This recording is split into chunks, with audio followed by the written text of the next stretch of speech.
औज़ुबिल्लाहिमिनश्शैतानिर्रजीम बिस्मिल्लाहिर्रहमानिर्रहीम। आज बेटा हम लोग चैप्टर नंबर 8 स्टार्ट कर रहे हैं सेकेंड ईयर में। चैप्टर का नाम है एलिफैटिक हाइड्रोकार्बन्स। एलिफैटिक हाइड्रोकार्बन्स यानी कि बेटा हमारे पास ऐसे हाइड्रोकार्बन जो ओपन चेन, क्या है बेटा, ओपन चेन हाइड्रोकार्बन। अब हाइड्रोकार्बन क्या होते हैं? हम कहते हैं वो तमाम कंपाउंड जो सिर्फ और सिर्फ कार्बन और हाइड्रोजन से मिलकर बने हैं उन्हें हम हाइड्रोकार्बन्स का नाम देते हैं।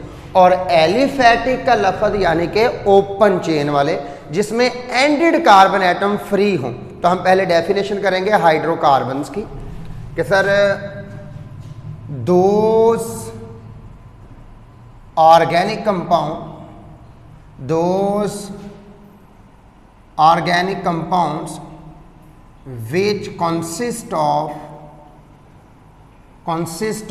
only carbon and hydrogen are called hydrocarbon. Sir वो तमाम कंपाउंड जो सिर्फ और सिर्फ कार्बन और हाइड्रोजन पे मुश्तमिल हों, हम इन्हें हाइड्रोकार्बन्स का नाम देते हैं। तो फिर सर एलिफैटिक हाइड्रोकार्बन क्या होते हैं? बेटा वो हाइड्रोकार्बन जिसमें कार्बन एटम ओपन चेन बनाए, उनको हम लोग एलिफैटिक हाइड्रोकार्बन्स का नाम देते हैं। तो दूसरी डेफिनेशन हमारे पास आ गई कि sir if hydrocarbons, those hydrocarbons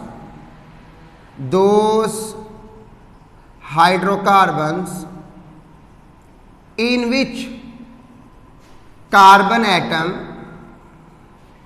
which carbon atom form an open chain। Sir जिसके अंदर कार्बन एटम ओपन चेन बनाए, हम उसे क्या नाम देते हैं? Aliphatic hydrocarbon. फॉर एग्जांपल देखिए बेटा, मेरे पास कंपाउंड है CH3 CH2 CH2 CH3, ये एक ओपन चेन है। इसी तरह CH3 CH CH3 और CH3, इसका नाम है बेटा मेरे पास N ब्यूटेन, और इसका नाम है मेरे पास आइसोब्यूटेन।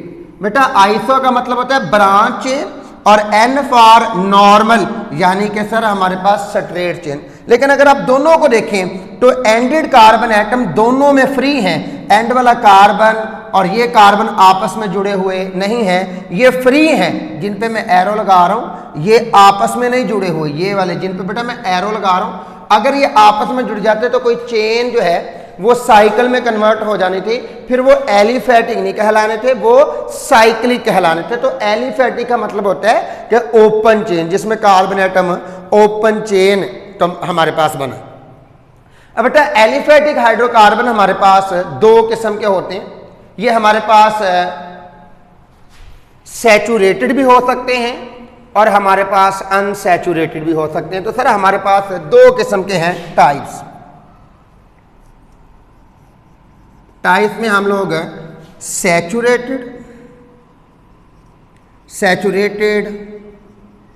हाइड्रोकार्बन्स, मैं फिर रेज करने लगा हूं। सैचुरेटेड हाइड्रोकार्बन बेटा वो तमाम हाइड्रोकार्बन जिसमें कार्बन एटम सिंगल बॉन्ड बनाता है।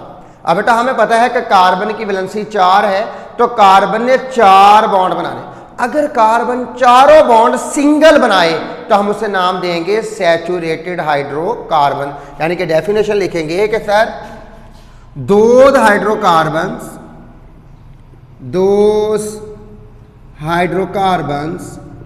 in which all 4 valencies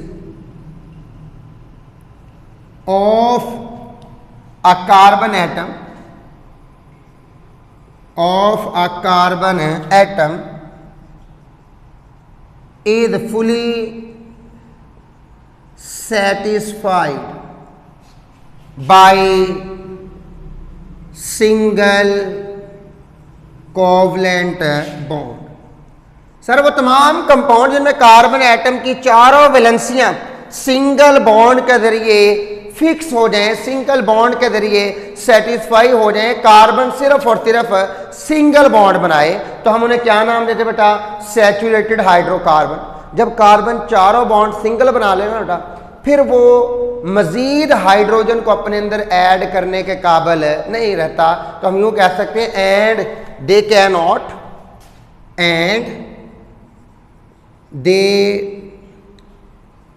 cannot take up any further hydrogen atom.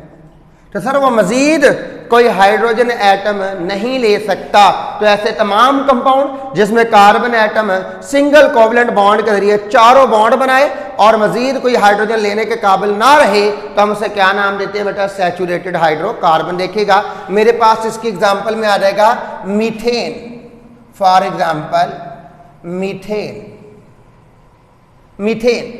में बेटा देखिए कार्बन जो है वो 4 बॉन्ड बनाता है और चारों बॉन्ड किसके साथ अटैच होते हैं? हाइड्रोजन के साथ। अब मजीद इसमें कोई हाइड्रोजन एटम ऐड नहीं हो सकता, ये हमारे पास मीथेन है। इसी तरह हमारे पास है इथेन, उसमें भी कार्बन बेटा चारों बॉन्ड सिंगल कोवलेंट बॉन्ड के तौर पे, तो hydrogen hydrogen hydrogen hydrogen hydrogen और हाइड्रोजन, इसे नाम देंगे बेटा हम लोग इथेन। तो मीथेन, इथेन, प्रोपेन, ये सारी किसकी एग्जांपल बेटा? Saturated hydrocarbon. और सैचुरेटेड हाइड्रोकार्बन में चारों बॉन्ड सिंगल कोवलेंट बॉन्ड होते। दूसरी टाइप है बेटा हमारे पास अनसैचुरेटेड हाइड्रोकार्बन। अब नाम से दार बेटा अनसैचुरेटेड, जैसे हम कहते हैं कि अनसैचुरेटेड सोल्यूशन है हमारे पास, उसके अंदर मजीद आप सोल्यूट को ऐड कर सकते हैं। तो पहले हम डेफिनेशन कर लेते हैं अनसैचुरेटेड हाइड्रोकार्बन। तो डेफिनेशन क्या होगी कि बेटा कार्बन की तो 4 वैलेंसी थे, लेकिन कार्बन बॉन्ड भी 4 ही बना रहे हैं, लेकिन उनमें से कोई डबल बॉन्ड है या फिर कोई ट्रिपल बॉन्ड है। तो इस तरह कार्बन एटम जो है वो डबल या ट्रिपल बॉन्ड बनाना शुरू कर दे और हम उन कंपाउंड को नया नाम देना शुरू कर देते हैं अनसैचुरेटेड हाइड्रोकार्बन। तो हम यूं करेंगे कि sir those hydrocarbons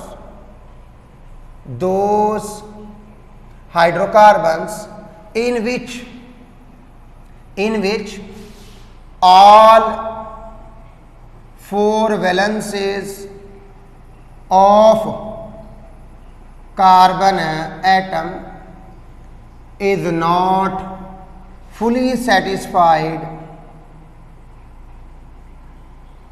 by single covalent bond. Sir जिसमें कार्बन की 4 वैलेंसियां सिंगल बॉन्ड के जरिए सेटिस्फाई ना हो, बल्कि वो क्या करे, वो डबल या ट्रिपल बॉन्ड बनाना शुरू कर दे एंड फॉर्म डबल और triple covalent bond are called unsaturated hydrocarbon. देखिए बेटा जरा मेरे पास इसके लिए एग्जांपल है कि सर देखें फॉर एग्जांपल मेरे पास है carbon double bond carbon, hydrogen 2 attach कर दे, तो ये हमारे पास इथीन है। ये क्या है बेटा? इथीन। इसी तरह कार्बन कार्बन के साथ ट्रिपल बॉन्ड बना रहे हैं, तो एक हाइड्रोजन लगेगा, इसका नाम है बेटा हमारे पास इथाइन। अब कार्बन ने बॉन्ड तो 4 ही बनाए हैं, लेकिन बेटा उनमें से डबल बॉन्ड है। कार्बन ने यहां भी 4 बॉन्ड बनाए, एक हाइड्रोजन के साथ 3 कार्बन के साथ, लेकिन सर कार्बन ने वो जो 3 बॉन्ड बनाए हैं वो ट्रिपल कोवलेंट बॉन्ड है। तो इस तरह इसने अपनी 4 वैलेंसियां सिंगल बॉन्ड के जरिए सेटिस्फाई नहीं की, बल्कि उसमें उसने डबल या ट्रिपल बॉन्ड को इन्वॉल्व कर लिया। इन कंपाउंड्स को क्या नाम देना शुरू कर देंगे? Unsaturated hydrocarbon. अब अनसैचुरेटेड हाइड्रोकार्बन फिर 2 किस्म के हैं, वो जिनमें डबल बॉन्ड है और वो जिनमें ट्रिपल बॉन्ड है। जिनमें डबल बॉन्ड होगा उनको हम लोग अल्कीन का नाम देंगे। क्या नाम देंगे बेटा? अल्कीन। तो हमारे पास अल्कीन क्या है sir? 2 unsaturated hydrocarbon in which carbon atom form double bond. तो डेफिनेशन क्या आ जाएगी? 2 unsaturated hydrocarbons in which carbon atom form double bond are called alkenes। इनका बेटा हमारे पास जर्नल फार्मूला होता है, दे हैव जर्नल फार्मूला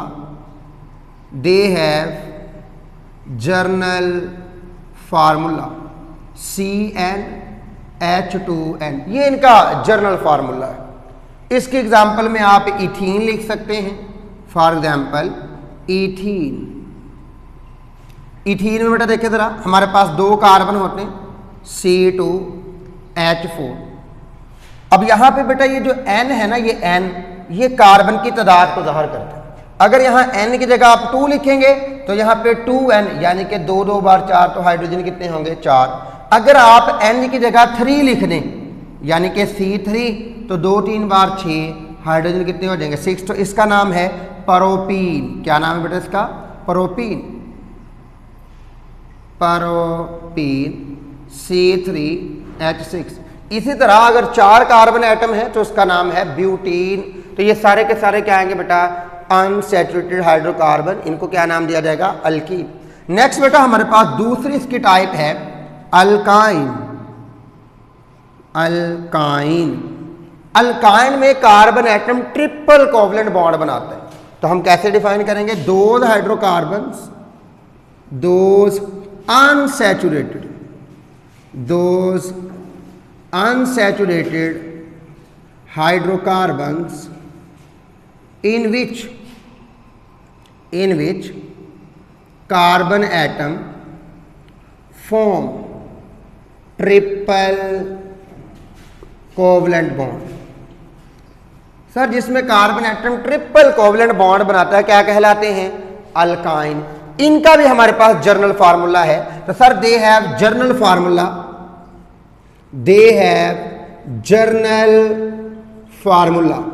क्या है बेटा? CnH2n-2, यानी कि इसमें अल्केन की निस्बत 2 हाइड्रोजन मजीद कम होंगे। बेटा याद रखिएगा, ये जो आपके पास सैचुरेटेड हाइड्रोकार्बन हैं इनको हम लोग अल्केन का नाम देते हैं। क्या नाम देते हैं? अल्केन। और इनका जनरल फार्मूला हमारे पास होता है CnH2n+2, CnH2n+2, CnH2n, यानी कि अल्केन की निस्बत अल्कीन में 2 हाइड्रोजन कम है और अल्कीन की निस्बत अल्काइन के अंदर 2 हाइड्रोजन कम है। मजीद जब इनकी टाइप्स बढ़ेंगे तो ये फार्मूले भी चेंज होते जाएंगे।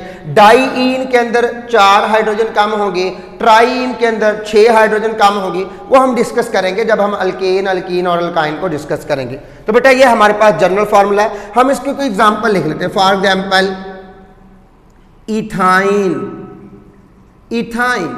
CH triple covalent bond CH। तो ये आपके पास क्या है बेटा? इथाइन है। ये इसकी एग्जांपल आ गई। अब बेटा हमारे पास नेक्स्ट है नोमेनक्लेचर, क्योंकि चैप्टर नंबर जो 8 है ना बेटा वो एलिफेटिक हाइड्रोकार्बन, उसमें हम या अल्केन को डिस्कस करेंगे या अल्कीन को डिस्कस करेंगे या फिर अल्काइन को डिस्कस करेंगे। तो हम लोग इसे मजीद क्लासीफाई फिर नहीं करते, हम इन्हीं को डिस्कस करेंगे। अब बेटा नेक्स्ट हमारा जो टॉपिक है इसी चैप्टर में वो है कि सर आप इन कंपाउंड्स को नाम कैसे दोगे? नोमेनक्लेचर। तो सर हमारे पास 2 तरह का सिस्टम है कंपाउंड्स को नाम देने के लिए। एक है कॉमन या ट्रिवियल नेम और दूसरे हैं आयोपेक नेम। यानी कि पहले हम बात कर लेते हैं कि सर नोमेनक्लेचर क्या होता है। नोमेनक्लेचर सर ये क्या चीज है? नोमेनक्लेचर तो बेटा वो सिस्टम है जिसके तहत कंपाउंड्स को नाम दिए जाते हैं। वो सिस्टम जिसके तहत कंपाउंड्स को नाम दिए जाते हैं क्या कहलाता है? नोमेनक्लेचर। तो डेफिनेशन क्या आ जाएगी? The system of naming compound, the system of naming the compounds is called nomenclature. तो हम इसे क्या नाम दे बेटा? नोमेनक्लेचर। अब नोमेनक्लेचर हमारे पास दो किस्म का है। हमारे पास जो आज हम डिस्कस करेंगे वो है कॉमन या फिर बेटा ट्रिवियल नेम। बेटा जो कॉमन या ट्रिवियल नेम होते हैं ना, ये वो नेम है जो हम लोग कंपाउंड्स को उनकी प्रिपरेशन के मेथड के बेस पे या फिर उन कंपाउंड्स की हिस्ट्री की बुनियाद पे या फिर जिस इंसान ने उन कंपाउंड्स को तैयार किया है उस इंसान के नाम पे रख देते हैं। यानी कि उसके पीछे कोई खास रीजन या रूल्स नहीं है। हम लोग उन्हें हिस्ट्री की बुनियाद पे, हम लोग उन्हें मेथड ऑफ प्रिपरेशन की बुनियाद पे या फिर हम लोग उनको उनकी किसी ऐसी हिस्ट्री की बुनियाद पे नाम दे देते हैं। तो सर वो तमाम के तमाम नाम क्या कहलाएंगे? कॉमन और ट्रिवियल नेम। तो डेफिनेशन आ जाएगी the name of compounds given on the basis of number one on the basis of history of compound की हिस्ट्री की बुनियाद पे जो आपने नाम रख दिया। Number two, on the basis of method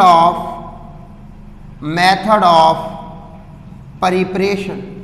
sir आपने किस तरीके से उस कंपाउंड को तैयार किया है। Number three, on the basis of person working on it. Sir जिस इंसान ने उसके ऊपर काम किया है उस इंसान के नाम की बुनियाद पे आपने इसे नाम दे दिया। तो सर हम इन तमाम नाम्स को क्या नाम देंगे? कॉमन और ट्रिवियल नेम। हम इसकी एग्जांपल भी कर लेते हैं। फॉर एग्जांपल हमारे पास बेटा मीथेन गैस है।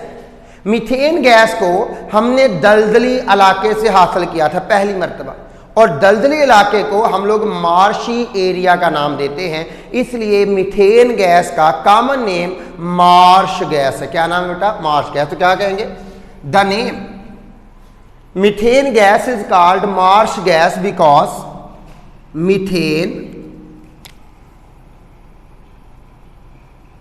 Methane gas is also called Marsh gas. Sir इसे मार्श गैस क्यों कहते हैं? मार्श गैस सर क्यों कहते हैं? Because it was found in marshy area. चूंकि हमने इसे दलदली इलाके से पहली मर्तबा हासिल किया था। इसी तरह हमारे पास एसिटिक एसिड है। बेटा एसिटिक एसिड एक लातीनी जुबान के लफ्ज एसीटम से ड्राइव किया गया है, और एसीटम का मतलब होता है सिरका यानी कि विनेगर। इसलिए हम लोग सिरके को यानी कि एसिटिक एसिड को हम लोग विनेगर का नाम देते हैं। या यूं कह लो कि सर हम लोग the word acetic acid is derived from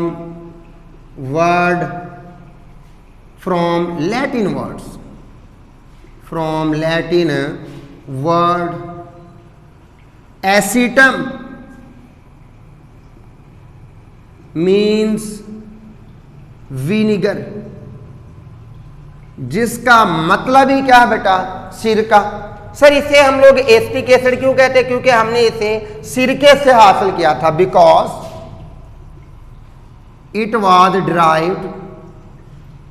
it was derived from vinegar। चूंकि एसिटिक एसिड को विनेगर से हासिल किया गया था और विनेगर को लातीनी जुबान में क्या कहा जाता है? एसीटम। लिहाजा विनेगर से जो भी कंपाउंड आपने हासिल किया उसे एसीटम की निस्बत की वजह से एसिटिक एसिड का नाम दे दिया गया। तो इस तरह बेटा ये भी नाम किसकी बुनियाद पे रखा गया? विनेगर यानी कि एसीटम से ड्राइव किया गया है, जिसका मतलब ही क्या होता है? विनेगर यानी कि ऐसा कंपाउंड जिसे आपने सिरके से हासिल किया है। अब एक इंसान ने कंपाउंड बनाया बेटा, उसका नाम था बारबरा। तो उसने जो कंपाउंड तैयार किया उसका नाम रख देगा बार ब्यूटेरिक एसिड। तो sir barbituric acid was given to the compound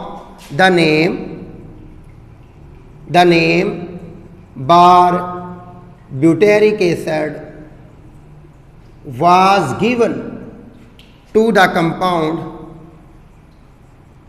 because या कह लो after the name of Barbara. Sir जिस इंसान ने इसे तैयार किया था उसका नाम था बारबरा, इसलिए इस कंपाउंड का नाम उसके नाम की निस्बत से क्या रख दिया गया, बार ब्यूटेरिक एसिड। ये तो तमाम नाम जिन्हें हम उसकी लोकेशन जहां से आपने से हासिल किया है या उसके सोर्स या फिर जो इंसान ने उसके ऊपर काम किया है उनकी बुनियाद पर रखेंगे, उन्हें हम नाम देंगे कॉमन और ट्रिवियल नेम। लेकिन बेटा ये जो कॉमन और ट्रिवियल नेम है ये हमारे पास कॉम्प्लिकेटेड कंपाउंड के लिए बहुत ज़्यादा मुश्किल है। हम कॉमन या ट्रिवियल नेम से तमाम डिस्कवर होने वाले और सिंथेसाइज होने वाले कंपाउंड को सही तौर पे नाम नहीं दे सकते। फॉर एग्जांपल है ये जो छोटे मोटे कंपाउंड हैं इनका तो आपने नाम दे लिया, फिर हमने क्या किया कि वो कंपाउंड जिनके अंदर कार्बन की तादाद 5 या 5 से ज़्यादा थी हमने उनके नाम जो हैं वो लतीनी वर्डिंग जो हमारे पास है या लतीनी काउंटिंग है जो गिनती है उससे हमने ड्राइव कर लिए। तो हम यूँ कहते हैं कि सर वो तमाम कंपाउंड जिनके अंदर कार्बन की तादाद 5 या 5 से ज़्यादा है उनको नाम हम लोगों ने लतीनी जुबान में दिए। मसलन वो कंपाउंड जिसके अंदर 5 कार्बन है हमने उसे पेंटेन कहना शुरू कर दिया। इसी तरह जिसके अंदर 6 कार्बन है हेक्सेन कहना शुरू कर दिया, जिसके अंदर 7 कार्बन है हेप्टेन। तो sir the root word for alkane, किसकी बात कर रहे हो बेटा, अल्केन की। तो सर अल्केन के लिए जो रूट वर्ड है वो हमने ड्राइव किया लैटिन न्यूमेरल से। तो सर द रूट वर्ड वो हमने कहां से ड्राइव किया बेटा, लैटिन न्यूमेरल्स। हमने लतीनी गिनती से हासिल किए, किसके लिए, फॉर अल्केन, और किसके लिए बेटा, अल्केन के लिए। मसलन सर हमारे पास पेंटेन है, पेंटेन का मतलब इसके अंदर कितने कार्बन है, 5। फिर हमारे पास है हेक्सेन का मतलब इसके अंदर कितने कार्बन, 6। फिर है हमारे पास हेप्टेन का मतलब ऐसा कंपाउंड जिसके अंदर क्या है बेटा, 7 कार्बन।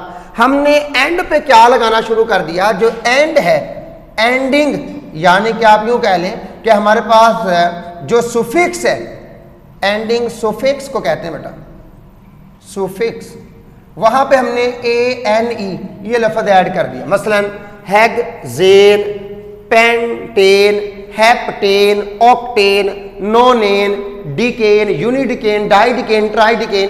तो ये हमने नाम जो है वो कहां से ड्राइव किया बेटा, लैटिन है न्यूमेरल से।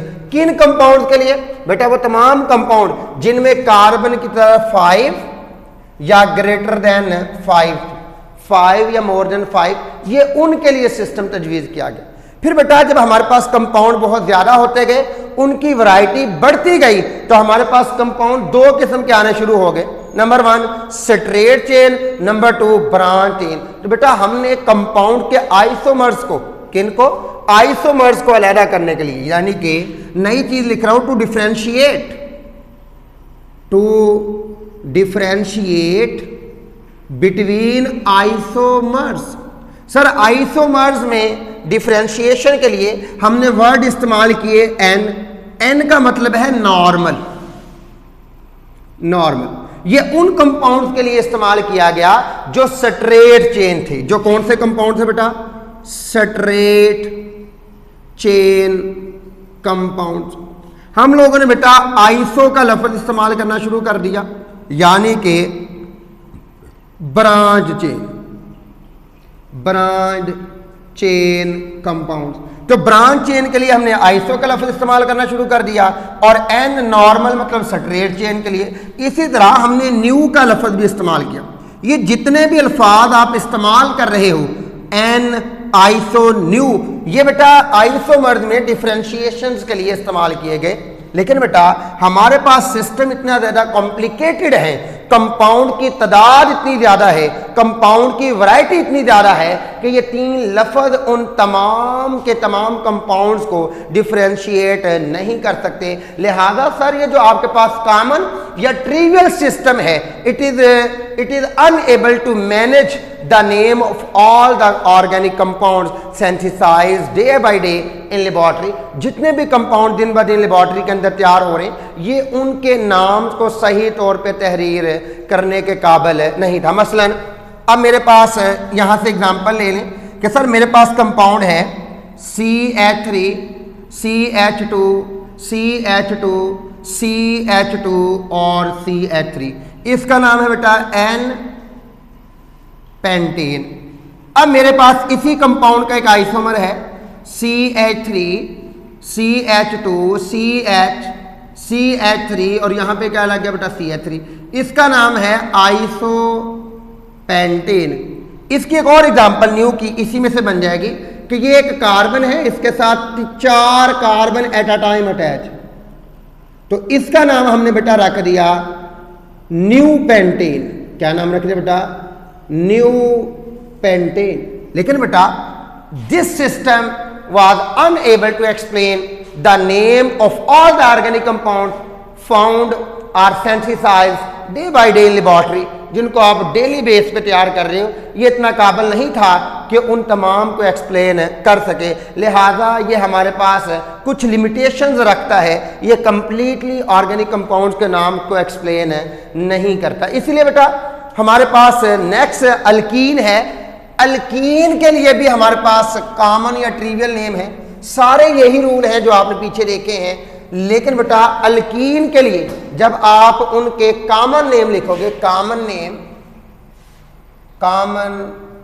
नेम ऑफ अल्कीन, जब आप अल्कीन के कॉमन नेम लिखोगे तो आप बेटा ANE को रिप्लेस कर दो YLENE। मसलन आपके पास था बेटा इथेन, इथेन से क्या बनेगा? Ethylene CH2 double bond CH2। 2 carbon वाले कंपाउंड को हम लोग कहते हैं इथेन अगर उसमें सिंगल बॉन्ड हो, डबल बॉन्ड मौजूद ना हो। लेकिन अगर डबल बॉन्ड आ जाए तो ANE को रिप्लेस कर देना किससे? YLENE, तो बन जाएगा इथाइलीन। और अगर हमारे पास 3 कार्बन हो, मसलन CH3 CH double bond CH2, अगर ये डबल बॉन्ड ना हो, फर्ज कर ले, तो इसका नाम बनना था प्रोपेन। लेकिन डबल बॉन्ड आ गया तो इसका कॉमन नाम चेंज हो जाएगा, कॉमन नेम जो है वो चेंज हो जाएगा। प्रोपेन से क्या बनेगा? प्रोपाइलीन, पाइलीन। यानी कि ANE को रिप्लेस कर दिया किससे बेटा? YLENE से। तो इस तरह बेटा हमने कॉमन नेम ऑफ अल्कीन जो है वो सिर्फ और सिर्फ किस तरह हासिल कर लिए कि जो रूल अल्केन के लिए थे उनमें सिर्फ जो हमारे पास सुफिक्स है जो कंपाउंड के एंड पे आता है ANE उससे रिप्लेस कर दिया YLENE से। तो ये बेटा हमारे पास कुछ कॉमन और ट्रिवियल नेम्स और उनके रूल्स है जिनको हमने डिस्कस किया। नेक्स्ट कल के टॉपिक में इंशाल्लाह बेटा हम आयोपेक सिस्टम को डिस्कस करेंगे। तब तक के लिए बेटा आप इसे अच्छी तरह स्टडी कीजिए। ओके जी, अल्लाह हाफिज़।